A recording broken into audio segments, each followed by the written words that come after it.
It's time for My Favorite Husband, starring Lucille Ball. Hello, everybody.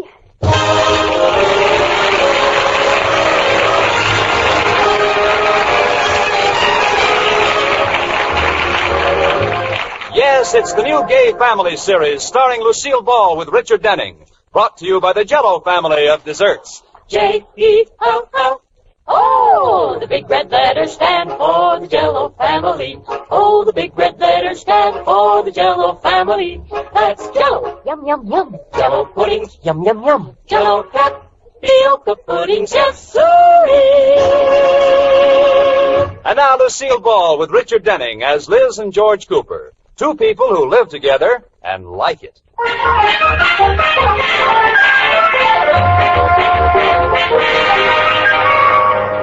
As we look in on the Coopers tonight, a familiar scene is taking place.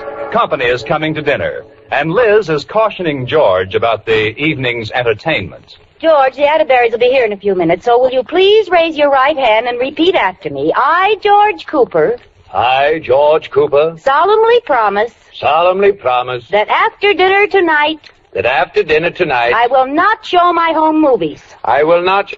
Oh, no, you don't. Oh, but George, they're so awful. A lot you know. I'll bet if I entered my movies in a contest, they'd win a prize. What for? The movie with the most people with their heads cut off? Ah, you're clever. You can't tell who's in your pictures unless you recognize their shoes. That will do. What did you use, a movie camera or a guillotine? One more crack and I'll put you across my knee. Well, George, I like the pictures. They mean something to you and me, but they're so boring to other people. They are not. They happen to be educational. Oh. Now take Grand Canyon, for instance. Oh, yes, pictures of the Grand Canyon in beautiful black and black. Well, they were a little underexposed. I forgot what kind of film I had in the camera.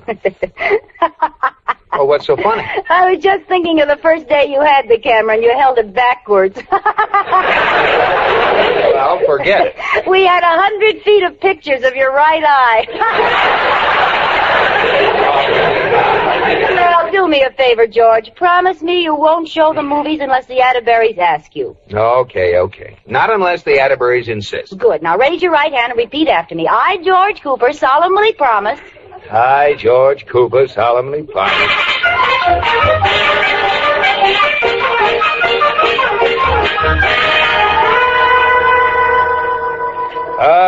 Wonderful meal, Liz. Rudolph ate too much.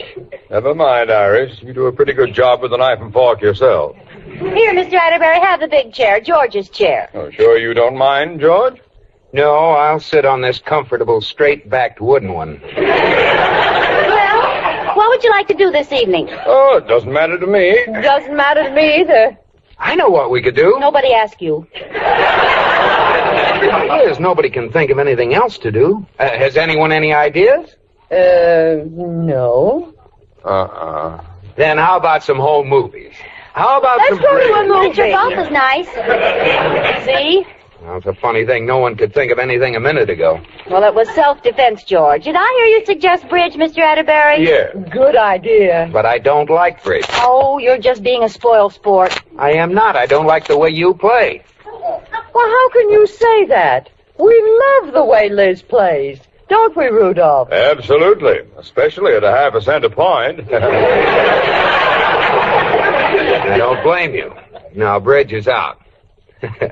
You know, I ran some of the old movies I took the other day, and there was George, give up, will you? They don't want to see the pictures.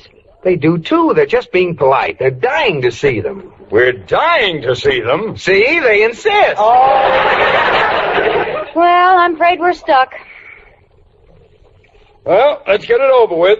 What are you going to show, George? The Grand Canyon.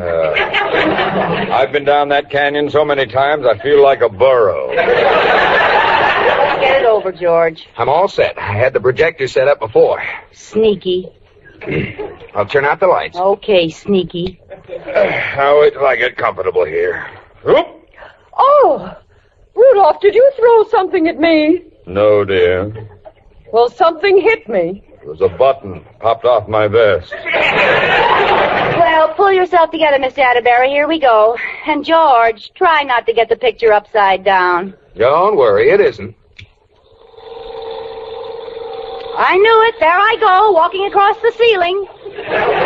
Liz Cooper, the human fly. I don't understand it. Fix it, George. The blood will all rush to my head. Well, it'll just take a minute to turn the film over. Don't waste the time. Let it run, and we'll stand on our heads to watch it. Never mind the sarcasm. All right, I've got it. Here we go. Well. Oh, now that's better. That's a beautiful picture. Well, how did this happen? This is the tail end of the Grand Canyon pictures. Too bad, boy. Oh, but you missed the best part. No, we didn't, George. The end is the best part. Turn on the lights, Iris. No, wait a minute. There's some more spliced on here. Isn't there some way you can speed it up, George? Well, all right. Oh, wait a minute. There's a picture of me. Slow it down, boys. Slow it down. Well, there I am. My, these are old pictures. How long ago was that, Liz? Oh, 6, maybe 7 years. Hey, there's a good shot. All of us in our bathing suits. I cut quite a figure, didn't I? Say, who's that? Iris, how'd you happen to let me talk to a young, slim creature like that? Rudolph, that's me. But it can't be. Look how thin... Oh, that was 7 years ago, wasn't it? Before inflation set in.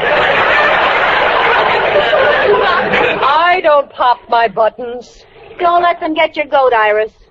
Liz, that redhead in the picture, the one with the beautiful figure. That isn't you. Now, don't you start anything, George. Now, quit it. That was 7 years ago. It wouldn't be natural if I hadn't put on a little weight here and there. Well, you haven't changed much here, but what a there you've put on. Hey, what did you turn the lights off for, Liz? I can't stand looking at myself like I used to be. Stop the pictures, George. Yeah, I think there's something wrong with them. Let's face it, Iris. Who are we kidding? We deserve the ribbing we're getting from our husbands. It's our fault for letting ourselves slip. Hear, hear. Never heard a woman say that before. Good girl, Liz. And you know what we're going to do, Iris? We're going to go on a diet the first thing tomorrow morning and get rid of this excess weight. That's a deal. Hey, that makes sense. Starting tomorrow morning, no starches, no sweets, nothing fattening of any kind. Right. That's for tomorrow morning. Now, for tonight, let's go down to the drugstore and have a double hot fudge sundae.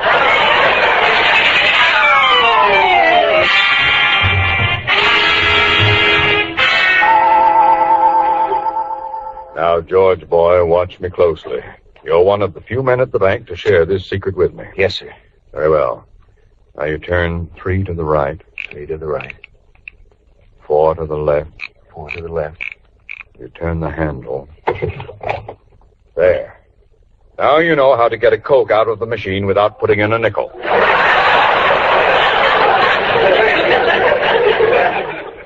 Have a candy bar? Yeah, thanks.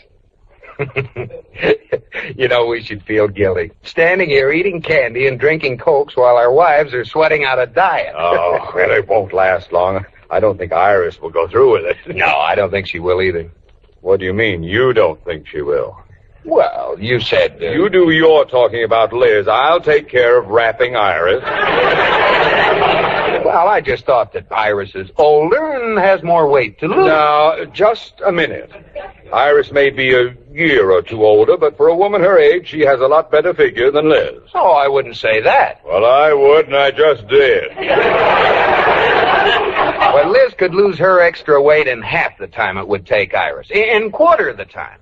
Why don't you put your money where your mouth is? What do you mean? We'll just weigh them in tomorrow, then at the end of a month, we'll weigh them in again.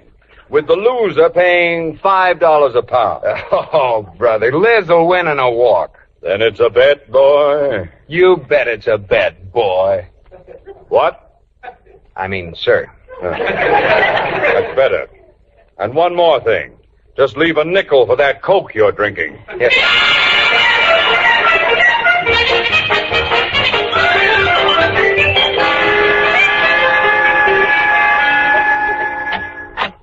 Liz? Yes, dear? How are you coming with your reducing, honey? Oh, fine. I ate practically nothing today. Good.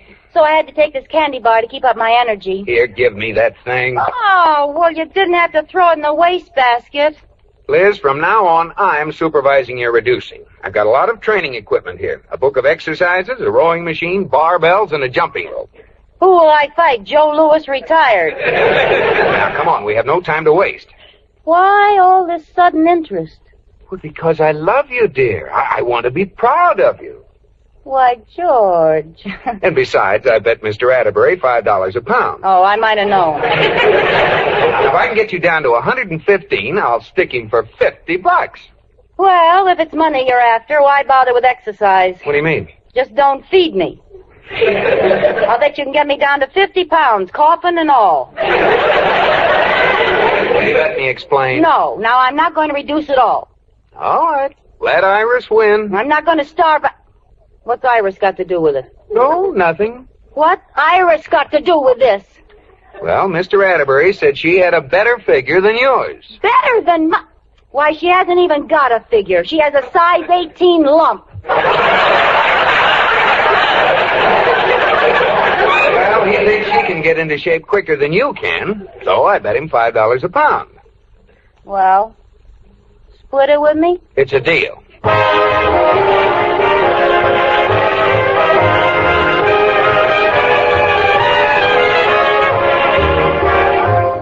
A week has gone by in the battle of Iris versus Liz, and trainer George is putting his wife through a strenuous routine. She started the day out skipping rope. 1, 2, 3, 4, 5, 6, 7. And as we see her now, she is still gaily skipping away. 98, 99, 2,000. 200. I wonder if I could jump rope from a sitting position. All right, Liz, that's enough rope skipping for today. Well, I guess we could stop for lunch. Oh, lunch, food. Come on, George, let's run into the kitchen. What can I have? Something light like a cup of mayonnaise? I prepared a delicious treat for you. What? Salad a la George Cooper. Oh, where is it? Where is it? Right there on the plate. Oh, what is it? A radish smothered in Chiron taffy. Besides, you only had breakfast 3 hours ago. Some breakfast. You gave me a glass of orange juice and let me smell some oatmeal. Well, what do I get to drink with this nothing burger? Well, I don't know. See, milk is too fattening, and Oh, coffee sure. with cream or sugar's out. Oh, certainly. Hot chocolate has too many calories. I know what, George. How about a big glass of skim water? Tubby, 2x4. George Cooper, if you say that once again, Tubby's going to slug you with that 2x4. Well, hurry up and eat your lunch. You have to go down to Dabney's Market and weigh in. All right, but you better come along. I'll need someone to lift me up on the scales.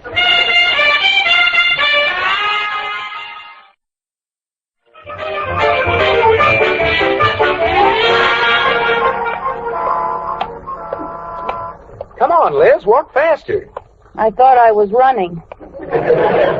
Well, what are you standing down there in the gutter for? I'm gathering strength to climb onto the curb. Come on now, it's just a couple of steps to Dabney's Market. Oh, I feel so silly coming down to the meat market to get weighed every day. Well, Atterbury and I agreed this was to be the official weighing machine. Why don't you put a sign on me? Fillet of Liz Cooper, $5 a pound. Go on, get on the scale and let's see how much you've lost. Okay. George, I was afraid of this. I'm down to 0. I haven't put the penny in yet. What does it say? Let's see. 123. Oh, George, I've lost 2 pounds. Isn't that wonderful? Well, what's the score today, Mr. Cooper? Oh, hello, Mr. Dabney. 123. Good, good. How much you figure to trim her down to? Well, I thought about 10 pounds off would do it. No, too much. 7 is plenty. That tenderloin is lean, but she's pretty plump in the porterhouse.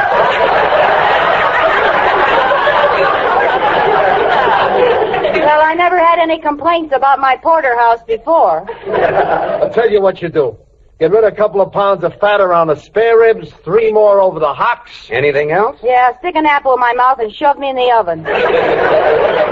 I sure would appreciate it if you could bring her in at 118, Mr. Cooper. That's the number I got in the pool. Pool? What pool? Oh, didn't you hear about it? Everybody in the neighborhood's in on it. Somebody got up a pool, and I drew you at 118. Well, of all the nerve. Who would do a thing like that? I don't know. But they're $1 apiece, and I got 2 numbers left. Mr. Dabney, I'm ashamed of you. That's a terrible thing to do. I know. I hated myself in the morning, but fortunately I sold most of the tickets the night before. Oh, now you'll have to make a good showing, Liz. You're a public figure. And speaking of figures, look who's coming. Your deadly rival, Mrs. Atterbury and his prize heifer. Hello, Iris. Oh, Liz. Have you been working as hard as I know just how you feel. Hello, Mr. Atterbury. Good afternoon, Mr. Cooper, boy. Are you going to weigh Iris? I think we'll wait till you leave. Well, if that's the way you feel. Oh, wait a minute. Bad planning. Don't get off that scale, Liz. Why? Wait till Iris gets on, and then you get off. It's more economical that way. Oh. Well, as long as it's our penny, I guess we have a right to see how much she weighs. Iris. Iris. Huh? Oh. 1, 2, 3, 4. No. Well, get on the scale. Oh. Ah. Oh.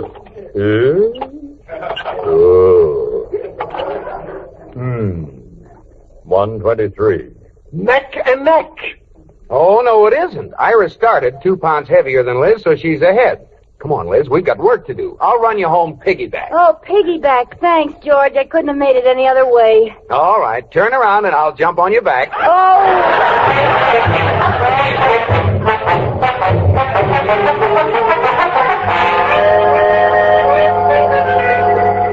Oh, give me some more mashed potatoes, George, with lots of butter and a slice of banana cream pie. And 2 more pieces of that fried chicken. It's good. Liz, wake up. You're dreaming. Huh? What? Oh, what did you wake me up for, George? I was just eating a big chicken dinner.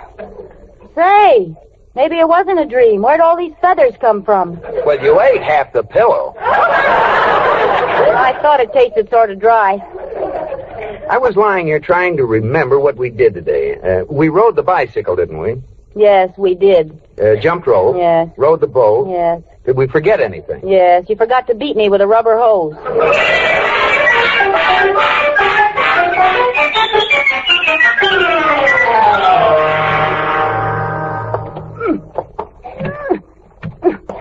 What are you doing in the kitchen, Liz? George Cooper, if that isn't the sneakiest, rottenest, low-down trick I ever heard of, putting a padlock on the icebox.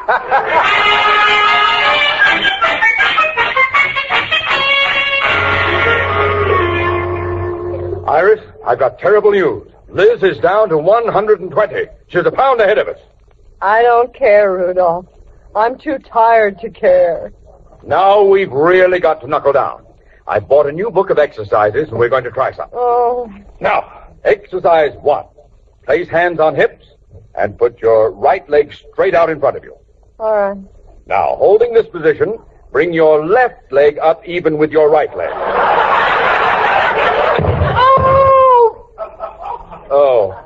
Oh, my mistake. You're supposed to be lying down when you do this exercise. Now then, flat on your back. Yes, Rudolph. Put your right leg straight up in the air. Good. Now put your left leg up even with it. Iris, put your left leg up. If that isn't the silliest sight I've ever seen. She looks like a submarine.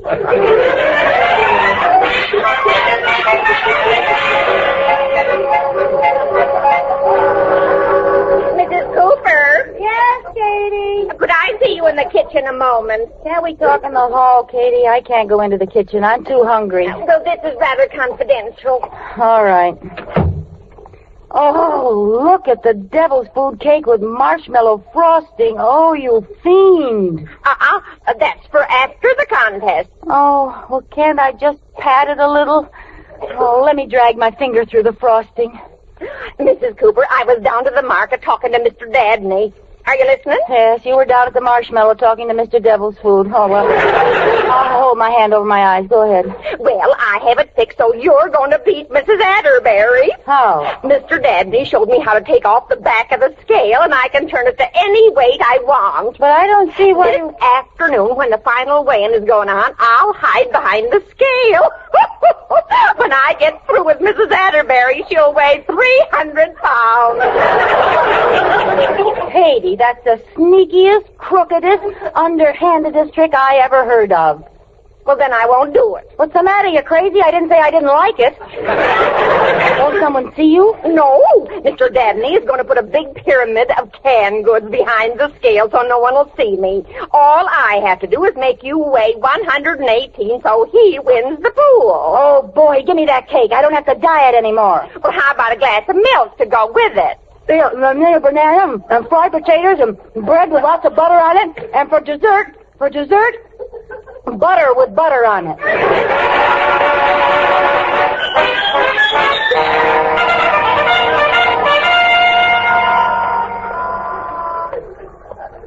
Here we are, Liz. Say, look at the crowd. Do you think they're here to see Iris and you? I know they are. Look at that sign in the window. Today, 2 o'clock, the Battle of the Bulge. Don't crowd, folks. Don't crowd. Plenty of room by the vegetable bin. Hey, don't sit on those artichokes. Hello, Mr. Dabney. Hello, Miss Cooper. Come on in. The Atterburys are waiting. Let us through, please. Oh, here comes Liz now. Make it 120, Liz. I'll split with you. Let us through, please. Oh, pardon me, please. Hello, Mr. Atterbury. Hello, Iris. Say hello, Iris. Oh, well, don't wake her up just for that. Hello, Mr. Atterbury. Well, George, boy, I hope you brought plenty of money. No, hold it. I got to make an announcement now. Ladies and gentlemen, your attention, please. The Dabney Meat Market proudly presents a weigh-in for the World's Championship Reducing. Oh, this is going too far. In this corner, we're in blue tie. I'm in dress. Don't you wish you knew how much? Mrs. Atterbury!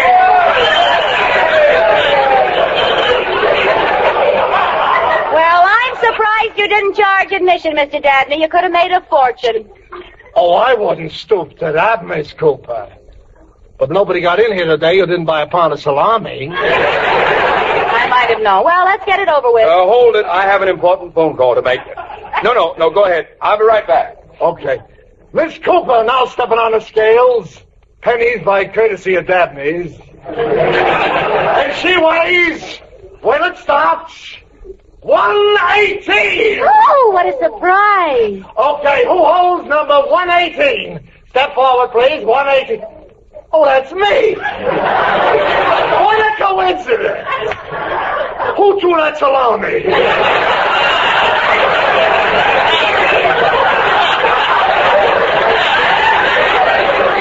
a minute. That scale doesn't say 118. You weigh 227. What? Wait, now it says 95. Look, now it says 185. Oh, there's something wrong with the scale. 118. What happened? Hey, what's going on here? Hey, what's going on under that pile of cans? It sounds like a fight. Hey, someone's crawling out from under them. Katie! Katie, what happened? Oh, Mrs. Cooper, it's awful. There was someone else under there who wanted to make you weigh more. No. Yes, I've got a good mind. Katie, don't knock the cans over.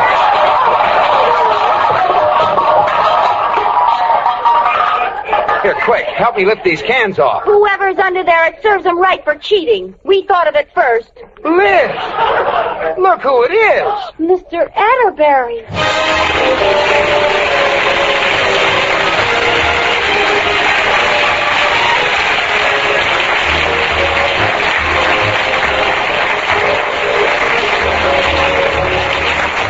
You have been listening to My Favorite Husband, starring Lucille Ball with Richard Denning, and based on characters created by Isabel Scott Rorick.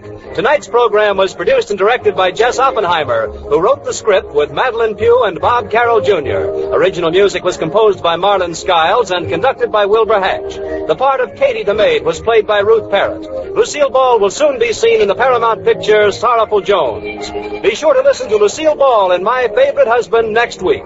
Bob Lamont speaking. This is CBS, the Columbia Broadcasting System.